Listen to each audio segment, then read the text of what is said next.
now we start the shiur. It's not straight about the Reshpei Bet, but it touches on it. Yeah, because once you learn something, you're there. So I start with there's a story about Rabbi Zusha. Rabbi Zusha lived in Aniapoli. He was a big tzaddik, but as big as he was as a tzaddik, as big as he was as a poor man, that he had nothing. Yeah, but he was always happy, But it was like the tzaddikim, they live out of the spiritual life and not out of the physical life. So one night he was making the tikkun chatzos in the middle of the night, and then he hears someone knocks on his door. He opens the door. The richest guy in the city comes there. He says, "Oh, hello, how are you? Come in. What brought you over?" So he says to me, I had a big question. So he says, what a big question. He says, how come you are always happy? You have nothing. Here it's the first time I'm in your house, but I know that you have nothing. But now that I'm in your house, I know it better that you have nothing. And you're always happy, and I have everything. And all the time I'm not happy, and I'm bitter, and I'm in chaos, Why? So Rabbi Zusha says to him, listen, let's start the explanation from the wedding 2 days ago. Rav Moshe, your friend, your rich friend, made a big wedding for his daughter, right? Okay. So when he came over to invite you, so you asked him, hey, can you show me the list of the guys that you invite? He said, yes.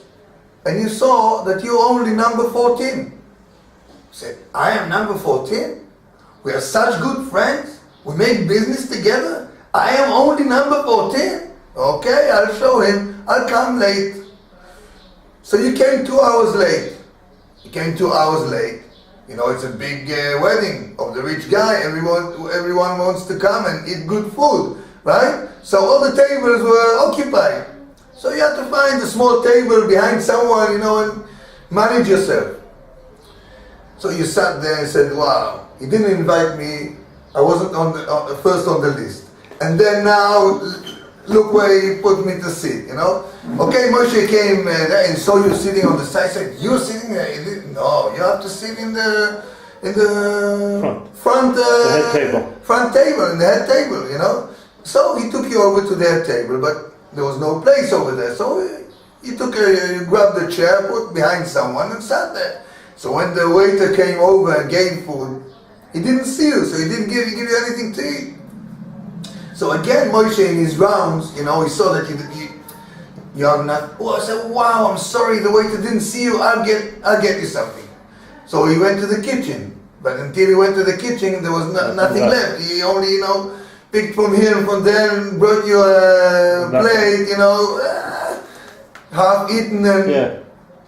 So you were mad and you were disappointed. You said, okay, at least in the end, when the brochas will come, so he will give me. But again, when the brochas came, you were sitting behind people. He didn't see you, and he gave the brochas to someone else. So you were sad and you were mad and you didn't enjoy yourself. But me, when the guy came over to invite me, he said, me? You invite me? The rich guy, the very important guy? He came over to me, to Zusha? How come? How he remembered me? How he remembered me? I don't understand. Wow, he's a great tzaddik, this guy. He remembered me. So I came early, and I heard the waitress, set up the tables, and I did everything that I could do to help Moshe. He's such a tzaddik, and he remembered me, and he's a rich, important guy. How can he? So he gave me a seat in the special table, in the front table, with all the chashuvim. So I had a good meal, and I was happy, and we danced. And then when the brochas came, so he gave me the cover to make a brocha, And I came up happy. So he said, it depends how do you approach everything. If you think that you are nothing and you don't deserve anything, so whatever happens to you, you say, wow, thank you very much. Yeah. But if you are so important and you're so high, so you expect. I expect people to behave. You know who you speak to. You know, for this such an important man, if he's a big rabbi or a big rich man or whatever. So this is what disturbs us of being happy. That we expect things to happen in the way that we think it should happen. That we deserve. That we deserve, yeah. But when we don't think about anything, so everything is a chidush. What does it mean? What makes you happy? The chidush makes you happy. When you go and buy a new table, when you go and buy whatever you buy, you know, like a father goes with a kid. He goes over and he says, do you want ice cream? The kid didn't ask, didn't expect it, you know, and the father said, you want that? Said, wow, it's the best ice cream he ever had. Yeah, because it was a surprise. He didn't know he was going to get it. This is what makes you happy. If someone goes in this world and he thinks everybody loves him, everybody appreciates him, everybody thinks he's a good man, he feels good. But if he thinks everybody thinks, what does he think about me? Probably he thinks like this. Yeah, he has all kind of cheshbonot. Negative thoughts. Huh? Negative thoughts. Negative thoughts. Yeah. He thinks about me. I didn't give him enough tzedakah, so he's. And this one I didn't speak enough to him. It happened to me yesterday in Meron. You know, someone told me something not happy. So I stood and I listened to him, and then came over a guy. You know, he's in a very bad situation. You know, he's drunk and he got divorced and like he's in it.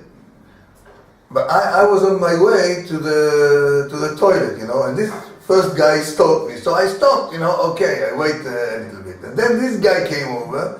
He says to me, give me money for arak. I have to drink something now. Yeah? And okay, so I took some money. I gave him some money. And then he started speaking to me. He says, listen, I'm really sorry. I'm waiting here for a while, you know, and I wait just a minute. I go in and out, chick chack, you know. We know how that goes. What? We know how that goes. So I said to both of them, I said, okay, bye. So this other guy says, you know, wow, Ehud, thank you for listening to me. You know, and I felt, you know, like he killed me because I was supposed to listen to the other guy also. Right. But I couldn't stay there anymore, right, you know. Right. Okay. So then I thought, you know, how do I have to think? I want it to be okay. I tried to be okay. Yeah? I didn't manage 100%, only 50%. With one guy, I made it. With the other guy, okay, I gave him a little bit of money, but I didn't make it to listen to him. Okay, now... But in Shemayim you did, though, because you intended to do it, you wanted to do it, and because you weren't able to do it, you still got the scar for it. Okay, but this is if you think right. But you can think, you know, now he is mad at me, now he thinks bad thing. You know, he took one drop of the arak and he forgot everything. So I said, wow, Ehud gave me 5 shekel for arak. Wow, he's a good man. Yeah, that's what. It depends how you have to try. Like you said, you know, you try. I'm trying to do my best. I'm trying to do what I can do. Okay, I'm a man. I'm not Rabbi Zusha, and I'm not Rabbi Elimelech. I'm not the Baal Shem Tov. I'm a simple man, so I manage to do whatever I do, and that's it. Finish. I don't think about it again. So then you can do it. But how can you come to the situation that you think that everybody loves you and everybody thinks that you're okay How can you come to this situation? You have to love yourself first. That's one. And the second, Hashem loves you. you have to love other people. You have to do the work of Resh Pei Bet. Right. If you look for the good in each one and you take the bad outside, okay, like let's make it on the other way. Yeah, that I met this guy and I wanted to tell him what I have to say, and he says to me, just a minute, I'm just going and coming back, and I just saw him standing for 10 minutes, quarter of an hour, speaking with someone else, and when I come, he says to me, just a minute, I have to go. Yeah. So if I said no, he gave all his power to this guy. Now he hasn't gone, and he didn't tell me go away. He said, wait for me a minute, I'm coming back. Yeah. So if I want, I can wait. Find the good points. Find the sides that I can make him look good, and I can still love him. If I can do this, so he will love me also. If I feel good about everybody else, so everybody else will feel good about me. Again, it was yesterday when I went to Meron. So the guy says he's going to pick me up. Wait outside, there's a van going on. So I saw him, going over me like this, shoo, like 100 kilometers an hour in this small street. He missed you. So I looked, maybe it's not him. Nobody was sitting next to him. And he was going so fast, maybe it's not him. Okay, then he's calling me. He's over there. He picked up all the people that were waiting there. Says, where are you? I said, yeah, I'm here. So I said, why didn't you stop me? I said, how could I think it's you? You 100 kilometers an hour when you're looking for someone on the pavement, it's not you. Anyway, he comes there and he starts, you are not responsible, you're not waiting at the time, okay. And I'm going in, and it's all young people, and nobody makes place. They all sit in the place, I have to push them. What's going on? And everybody said, no, if you would stop him in the beginning, so you would have the best place. I said, what's going on? What Hashem wants from me in this business? So I can say, wow, these youngsters of today, they don't have any cover for the older people, and they don't behave like they should behave. Or you can say, or you can go on and push them. Like a youngster. What they do, the youngsters, they push. Okay, so I jumped on the smallest seat, yeah, when they all do, and I pushed them, and they start shouting, you're pushing, so everything start moving, and we arrange the places. But it depends how you decide to react to the situation. You can take the heavy side, yeah, and you can take the light side. It only depends on you, the way you want to behave. Like, there's a saying, smile to the world, and the world will smile to you, But look at it, look at it and do it. If you do it with your heart, then it goes. So now we come to Shavuot. Shavuot is the time that we receive the Torah, right? In all the times in the Midbar, when Israel came out of Egypt and went into the Midbar, so they walked for a while, for a week, for 2 weeks, for a month, and then they stopped. And when they stopped, it says, Vayachanu Israel. But in the time that they stopped before Mount Sinai, before getting the Torah, it says, Vayachanu Bnei Israel. And then the pasuk goes and say again, Vayichan Israel neged ahar. Vayichan is one. Vayachanu is plural, and Vayichan is single. So Rashi says there, belev echad, keish echad belev echad, like one man with one heart. And it's the only time that they had to stop without any fighting. Not with Moshe Rabbeinu and between themselves. Oh. And that was the only time that they had peace, They loved each other, they were happy with each other. And only with this situation, you can receive the Torah. Only when you have peace between all of Israel, It's the only way you can receive a bracha also. it's the only way you can receive a bracha also, yeah.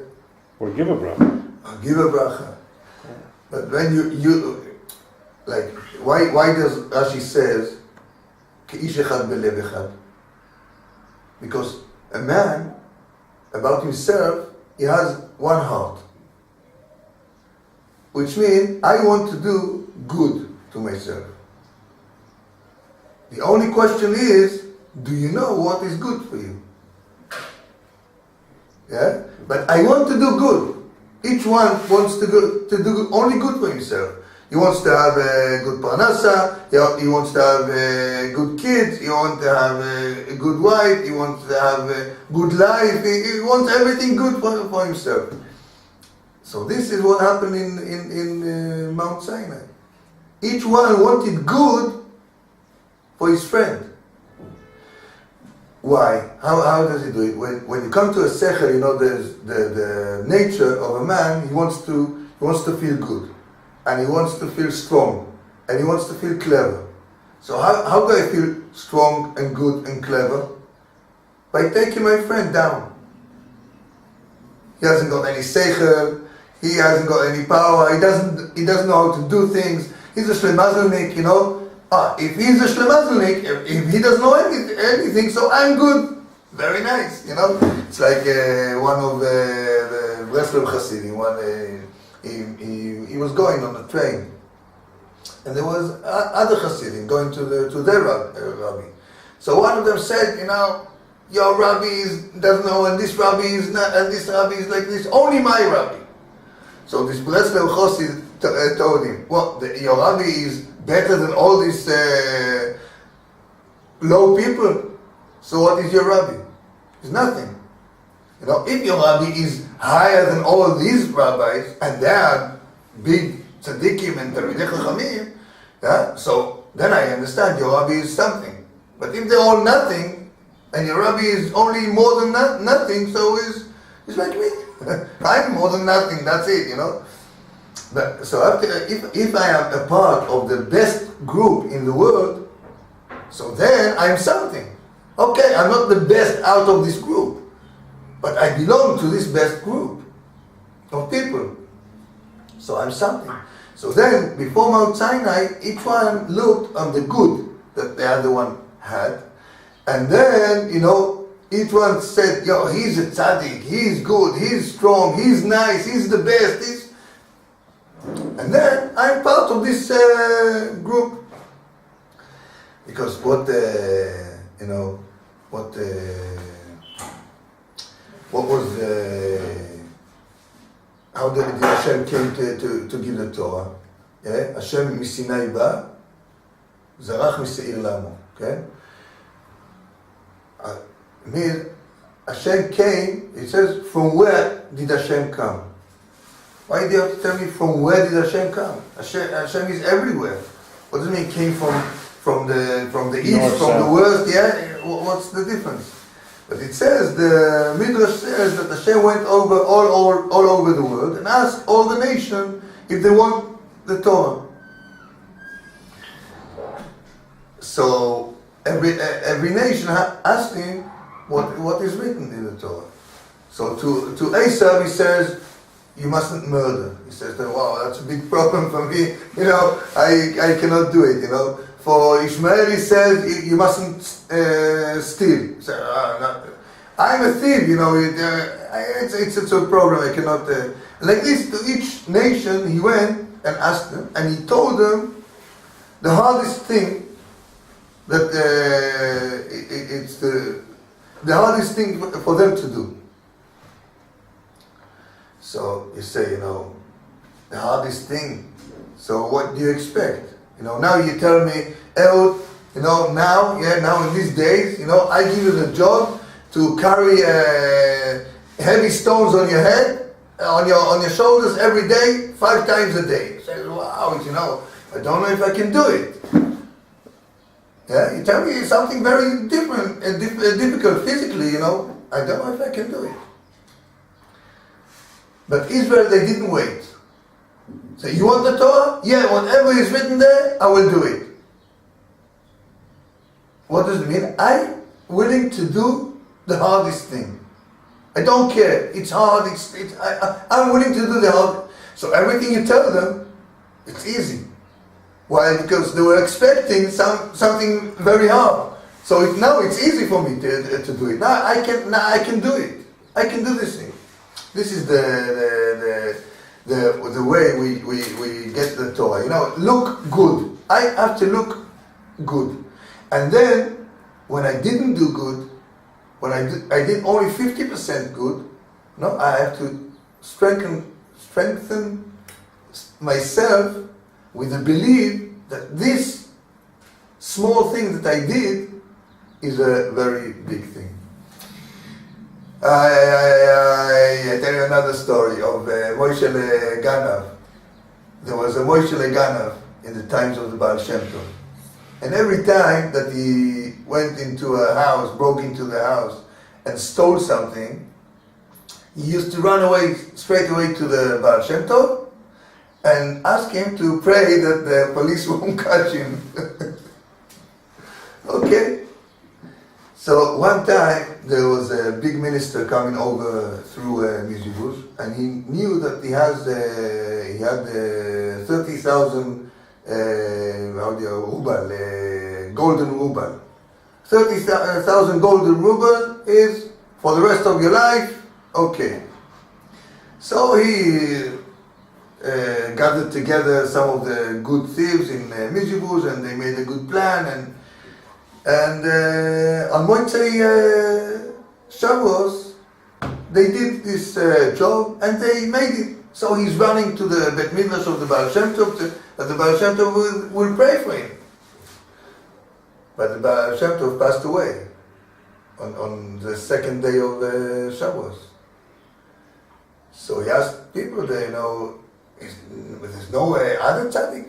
So they turned him over to a Talmud. So he says to him, listen, I'm a Ganav, and every time that I did something, I came over to the Baal Shem Tov, and that he would pray for me. Ganav? You want me to pray for a Ganav? Me? I'm not praying for a Ganav. You shouldn't be a Ganav. And then he went from Talmud to Talmud, and nobody was willing to pray for him. No, you're a Ganav. You need only a very big tzaddik to understand the Ganav. Yeah? So he went over to the new grave of Baal Shem Tov and started crying there, Baal Shem Tov, what I'm going to do, the police is after me, please help me. And he fell asleep. And he saw the Baal Shem Tov. The Baal Shem Tov told him, listen, you have to be a very special tzaddik to pray for Ghana. Go to my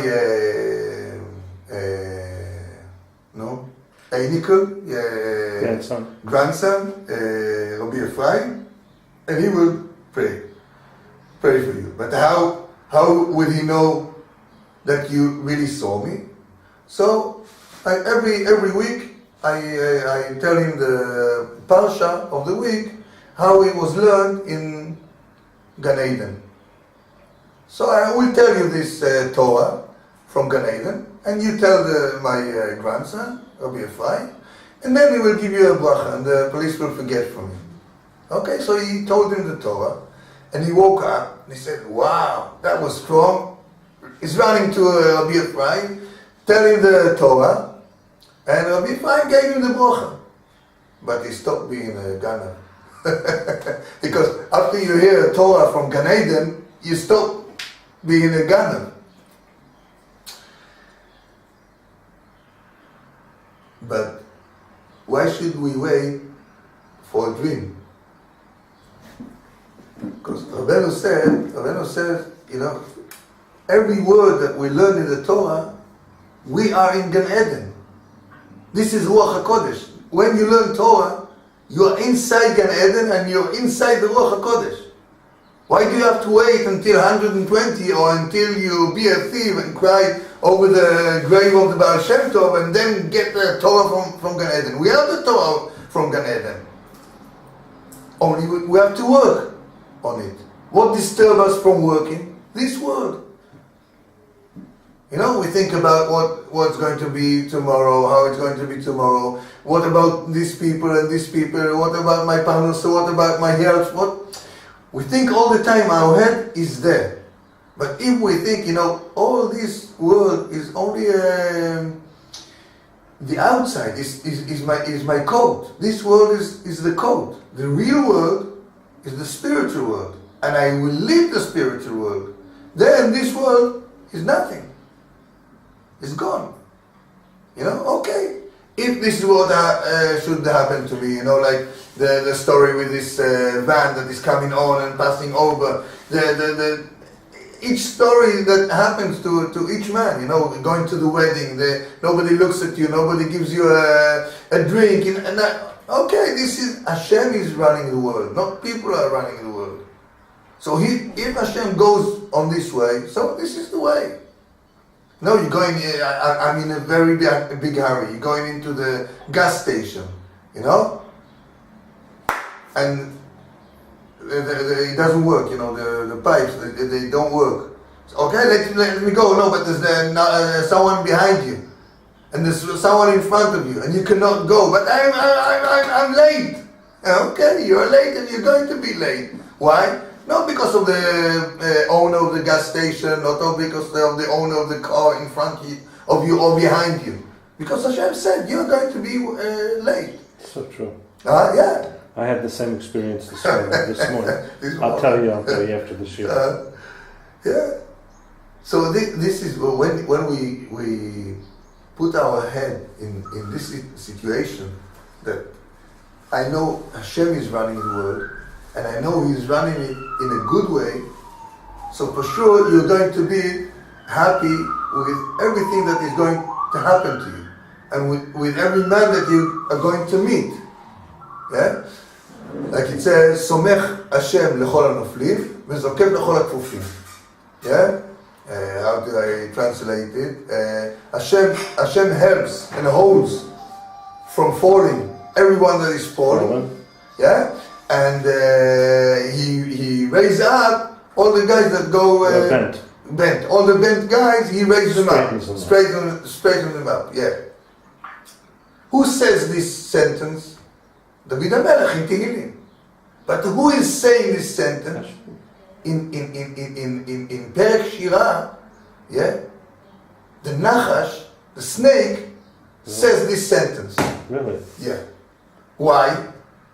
Because on the times to come, when Mashiach will come, Hashem will bring him back to what he was before the punishment. He's going to stand on his legs. Really? He had 2 legs. The Nachash had 2 legs, yeah, and he used to stand on his legs.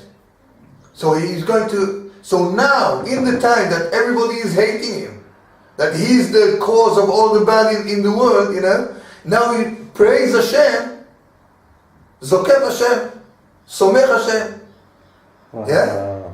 So if he can praise Hashem, for sure I can praise Hashem. Yeah? Because I daven today, and I learn a little bit Torah, and I do some good things, and I go to visit my mother, and I do all kind of good things. So I can for sure praise Hashem. And in the time to come, like the Nachash says, in the time to come, Hashem is going to raise me up, straighten me up, Me, I'm going to have all the good things in the world. Only the Nachash believes.